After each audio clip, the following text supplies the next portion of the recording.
de soins qui favorise la stimulation du processus créatif pour conduire la personne vers un mieux-être. En art-thérapie, le but n'est pas de donner un sens esthétique à l'œuvre, mais plutôt de lever les inhibitions et de favoriser une expression de soi. L'art-thérapie, c'est l'art de la rencontre dans lequel on va utiliser des supports artistiques qui va faciliter le processus création et une relation thérapeutique. Au sein de ce dispositif thérapeutique, on utilise une médiation qui favorise une transformation par étapes. L'art-thérapie utilise une vaste gamme d'outils artistiques tels que les arts de la scène, la musique ou encore les arts plastiques.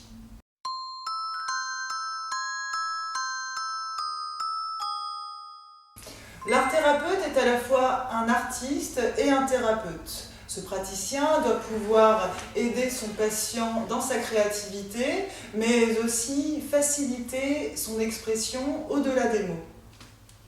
L'art-thérapeute, c'est quelqu'un qui va faciliter et favoriser un aire de jeu dans lequel la personne va pouvoir être libre d'expression, de création, et dans lequel il va pouvoir oser expérimenter un cheminement qui va lui être propre. Le rôle de l'art-thérapeute n'est pas d'interpréter, mais de faire advenir le processus créatif. En somme, le rôle de l'art-thérapeute est d'accompagner la personne à trouver ses propres chemins et de créer cette alliance qui permettra de redevenir acteur de sa vie.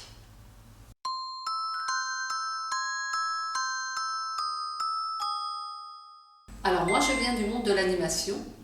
Je suis animatrice de théâtre auprès d'enfants et d'adolescents.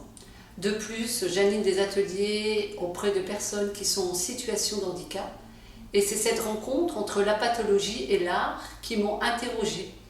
En effet, par exemple, de travailler la justesse d'un personnage à travers le théâtre n'avait plus le même sens. Donc je me suis interrogée et c'est vers là que je me suis orientée vers l'art-thérapie. Moi, je viens donc du milieu éducatif. Je suis éducatrice spécialisée de formation initiale et mes expériences professionnelles, tout mon cursus m'ont amené à me questionner sur la question thérapeutique. À côté, j'ai une pratique artistique et donc c'est cette alliance entre mon univers professionnel et ma pratique artistique aussi en tant qu'éducatrice spécialisée qui m'a amenée vers l'art-thérapie. Et dans l'art-thérapie, ce que j'utilise en tant qu'art-thérapeute, en fait, c'est le dispositif et le processus créatif. J'ai toujours été intéressée par le domaine des arts et en particulier des arts plastiques. Après un parcours aux Beaux-Arts, j'ai été amenée à accompagner des ateliers auprès de personnes en situation de handicap. Tous ces va-et-vient entre les arts plastiques et l'accompagnement de personnes en difficulté m'ont amenée à m'interroger sur l'art-thérapie. Alors moi je suis une musicienne qui a fait des études de psychologie. J'ai été intéressée très tôt par la musicothérapie et j'ai construit toute ma formation autour de la musicothérapie. Comment devenir musicothérapeute en ayant en parallèle une recherche artistique autour des arts plastiques et les différentes formes de création.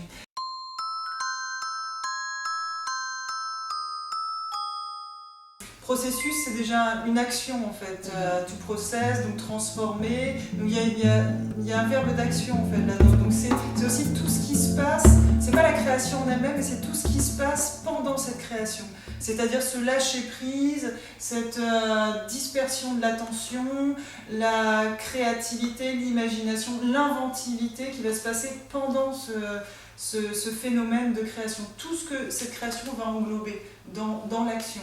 Et c'est ce chemin qui mène vers la voie de l'imaginaire. Donc c'est imaginer, donc c'est inventer, expérimenter, et ça va nous donner un autre regard sur soi. Donc on va, on expérimenter, on va se sentir capable, on va découvrir, on va être surpris. Donc on va être conduit vers des chemins qu'on n'a peut-être jamais explorés. Donc ça amène sur la découverte. Un processus créatif en devenir qui est en étapes successives, fait aussi de renoncement et d'acquisition et qui permet d'évoluer vers un mieux-être de la personne. le petit gamin qui apprend à marcher, il crée un mouvement, il tombe, il réessaie, il fait par étapes. Et à chaque fois qu'on avance, le sol n'est pas droit, il n'est pas plat tout le temps, donc il est obligé à chaque fois de recréer quelque chose, un nouvel équilibre. Et en fait, le processus de création, c'est ça. Et donc, pour chaque chose, on crée un mouvement, on crée une relation, on crée un regard, on crée, et parce que c'est notre capacité à vivre mieux notre réalité, ou une réalité en tout cas.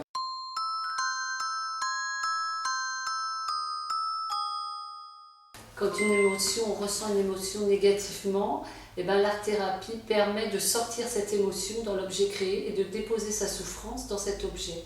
Et donc d'avoir un autre regard qui se pose sur soi.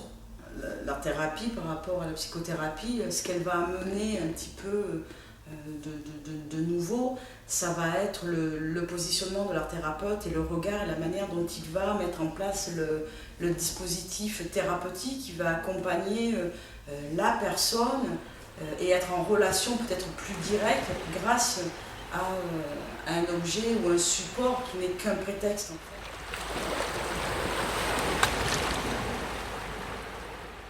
Parce que l'art-thérapie travaille dans le mine de rien, en utilisant une stratégie de détour.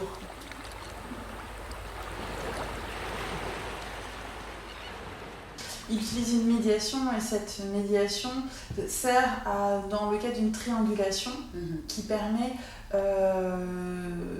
une transformation.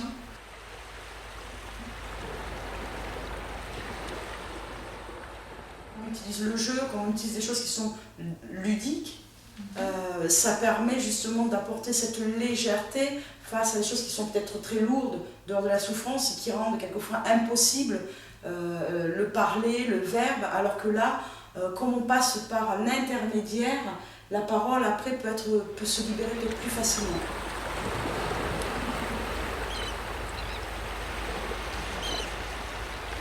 Ce n'est pas l'objet créé ou l'acte créé qui est thérapeutique, mais le dispositif construit complet autour en alliance tout à avec fait. la matière.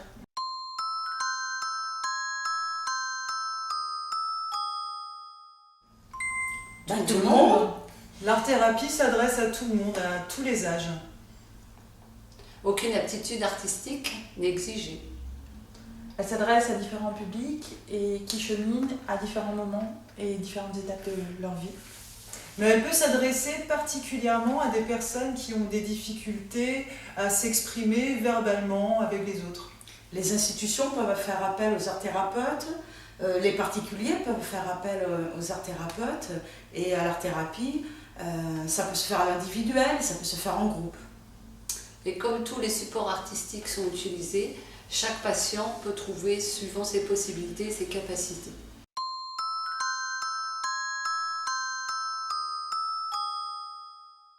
Alors on avait envie de donner une unité à l'art-thérapie dans le Finistère. On avait aussi envie de se retrouver et de pouvoir discuter de nos pratiques pour les faire évoluer. En fait, on avait envie de fédérer un petit peu, d'être beaucoup plus visible au grand public et aux professionnels.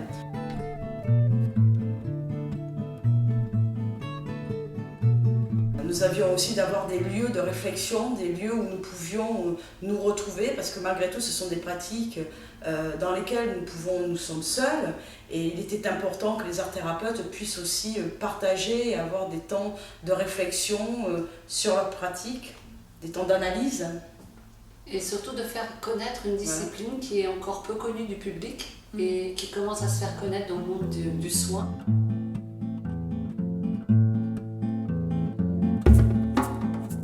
Il est important pour nous de bien clarifier dans quel cadre nous travaillons.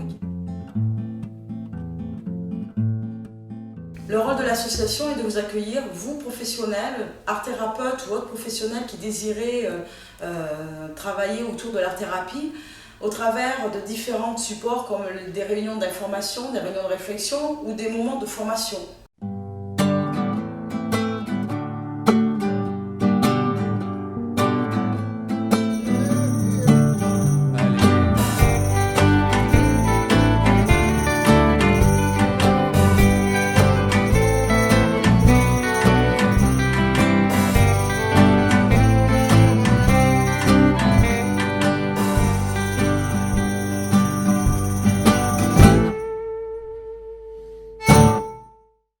invitons tous les art thérapeutes travaillant dans le Finistère à venir rejoindre notre association.